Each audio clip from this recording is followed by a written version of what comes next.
Hoje eu recebo aqui no estúdio o coordenador da Comissão Nacional de Efetividade da Execução Trabalhista, ministro Cláudio Brandão. E nós vamos falar sobre a Semana Nacional da Execução Trabalhista, que acontece entre os dias 18 e 22 de setembro em todo o país. Muito obrigada pela presença, ministro. Prazer é meu.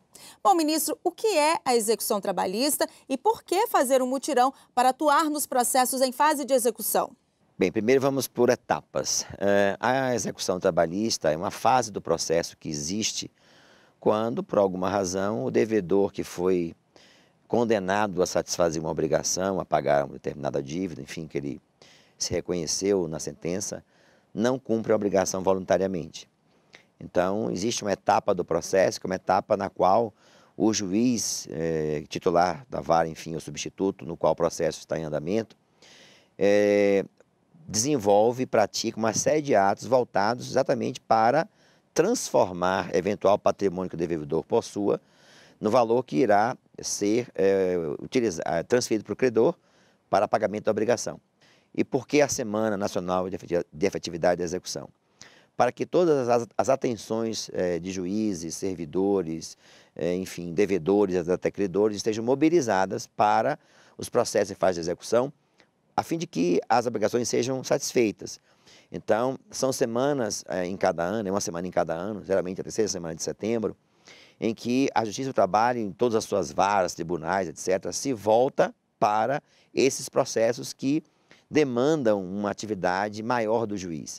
Então, uma série de atos é praticada exatamente para que processos tenham solução. E este é o 7º ano de realização do mutirão. Quais são as expectativas? Bem, o ano passado nós tivemos um movimento, um resultado muito positivo, muito bom. Nós atingimos quase 800 milhões de reais em arrecadação de valores, nós tivemos mais de 30 mil pessoas atingidas nos processos de execução. Então, nossa expectativa é tentar chegar, se não ultrapassar essa meta, atingi-la, porque foi uma meta expressiva ano passado. E para isso estamos desenvolvendo uma série de ações voltadas para os processos de execução. Não só a realização esse ano, que o grande marco vai ser um leilão nacional, que realizaremos a partir do estado do Ceará, onde o propósito será fazer com que todas as varas do Brasil inteiro haja leilões realizados com o objetivo de transformar os bens arrecadados em dinheiro e com isso liquidar os processos em fase de execução. Bom, e como o senhor falou, no ano passado foram arrecadados quase 800 milhões de reais. Agora, independentemente do valor que for arrecadado este ano, ministro, o senhor acredita que o dinheiro vai movimentar a economia local de um país que enfrenta aí uma crise? Claro que sim, esse dinheiro que irá para o credor poderá fazer com que ele possa não só quitar eventualmente dívidas que ele possua, mas também utilizar em qualquer atividade da qual ele possa desenvolver ou a qual ele possa desenvolver para gerar, enfim, renda para ele. Então, é transferência de renda e, portanto, será muito bem-vinda essa quantia arrecadada na semana de execução. O slogan da semana deste ano, ministro, é "Todo o processo precisa de um ponto final". Isso significa dizer, ministro, que a justiça só se completa com a efetividade da execução? Sim. Na verdade, a execução é a etapa que não é desejada no processo. Porque o ideal mesmo é que, já encerrada a discussão, enfim, as partes utilizando os recursos que eventualmente possuam, uma vez a sentença definitiva, deveria ser cumprida a obrigação nela prevista. Mas, infelizmente, nem todo processo chega a essa etapa com o resultado alcançado. Por isso mesmo é que estabeleceu esse ponto final, que é a etapa final do processo, que é a obrigação a que a sentença reconheceu como devido o empregador, seja afinal cumprida. Na ausência do pagamento do que foi determinado no processo, de que forma a justiça pode atuar para garantir o pagamento da dívida?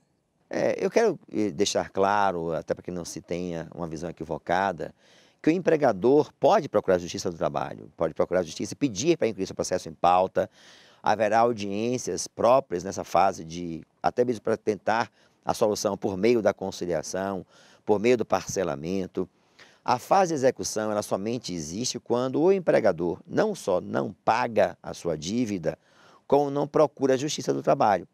Porque se ele procurar a Justiça, haverá um juiz que irá certamente ouvi-lo, incluir o processo em pauta, até mesmo tentar uma solução por meio da conciliação. O advogado será notificado do reclamante, enfim, para que não se pense que é uma semana que só se procura praticar atos, digamos assim, coercitivos, atos de força. Não. Agora, quando o devedor tem a dívida, não salda esta dívida e também não procura a justiça, há uma sentença sem cumprimento. É a mesma coisa de uma prisão que não é executada na justiça criminal. Qualquer um de nós fica indignado diante de uma situação como esta. Então, para esse devedor que não paga a dívida, não procura a justiça do trabalho, aí são os meios que o juiz utiliza para transformar patrimônio que ele possua em dinheiro e isso quitar a dívida objeto da sentença. Quem pode participar da Semana da Execução? Qualquer pessoa que tenha um processo em execução, em andamento na Justiça do Trabalho, em qualquer das varas. Não somente a iniciativa pode, e como em geral, caber ao credor, mas também ao próprio devedor. Ele pode procurar a Justiça do Trabalho, os juízes irão incluir o processo em pauta.